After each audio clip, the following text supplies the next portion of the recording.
வணக்கம். இப்போ இந்த வீடியோ ப்ரெசன்டேஷனில் நம்ம எம்சிஎக்ஸ் காப்பர் மார்க்கெட்டில் இன்றைக்கி எப்படி ட்ரேட் பண்ணலாம் அப்படின்றத பற்றி பார்க்கலாம். அதுக்கு முன்னாடி நேற்று மார்க்கெட்டில் என்ன நடந்தது, நம்ம என்ன எதிர்பார்த்தோம் அப்படின்றத பார்ப்போம். நீங்கள் பார்த்துட்டு இருக்கிறது காப்பரோட 7 நிமிஷம் கேண்டில் ஸ்டிக் சார்ட். இந்த கேண்டில் ஸ்டிக் தான் நேற்று மார்க்கெட்டோட ப்ரைஸ் ஓப்பனிங் 295 பக்கமாக ஓப்பன் ஆகிருக்கு காப்பர் மார்க்கெட்டை. நம்ம என்ன எதிர்பார்த்தோம்னா காப்பர் மார்க்கெட் 302 வரைக்கும் டவுன் ட்ரெண்டுக்கு சாதகமாக இருக்குன்னு எதிர்பார்த்தோம். ப்ரைஸ் ஓப்பன் ஆனது மார்க்கெட் டவுன் ட்ரெண்டுக்கு சாதகமாகவே இருந்து 292 அப்படின்ற இடத்துல சப்போர்ட் எடுத்து 295 அப்படின்ற ஓப்பனிங் ப்ரைஸ் மேலே போக முயற்சி செஞ்சுருந்தது. ஆனால் அது பலன் கொடுக்காம மறுபடியும் அது டவுன் ட்ரெண்டே கண்டினியூ பண்ணி 293 பக்கமாக க்ளோஸ் ஆகிருக்கு. நேற்று மார்க்கெட்டோட ப்ரைஸ் ஆக்ஷனும் மொத்தமாக பார்க்குறப்ப புதிய லோ க்ரியேட் பண்ணியிருக்கு. க்ளோசிங் முன்னாடி நாள் க்ளோசிங்கை விட கம்மியாக க்ளோஸ் ஆகிருக்கு, ஓப்பனிங்கை விட கம்மியாக க்ளோஸ் ஆனது. எல்லாமே செல்லிங்க்கு சாதகமான விஷயமாகவே அமையுது.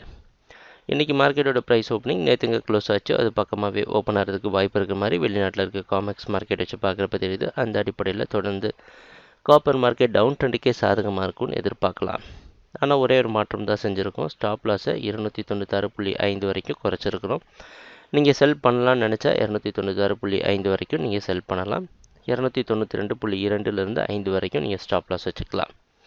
எதிர்பார்க்குற அடுத்த டார்கெட் 290 286. ட்ரேடிங் நடக்கிறப்ப பார்ப்போம் என்னென்ன மாற்றங்கள் வருதுன்னு. எங்கள் வீடியோ ப்ரெசன்டேஷனை தொடர்ந்து பார்த்துட்டு வந்ததுக்கு மிக்க நன்றி, மகிழ்ச்சி, வணக்கம்.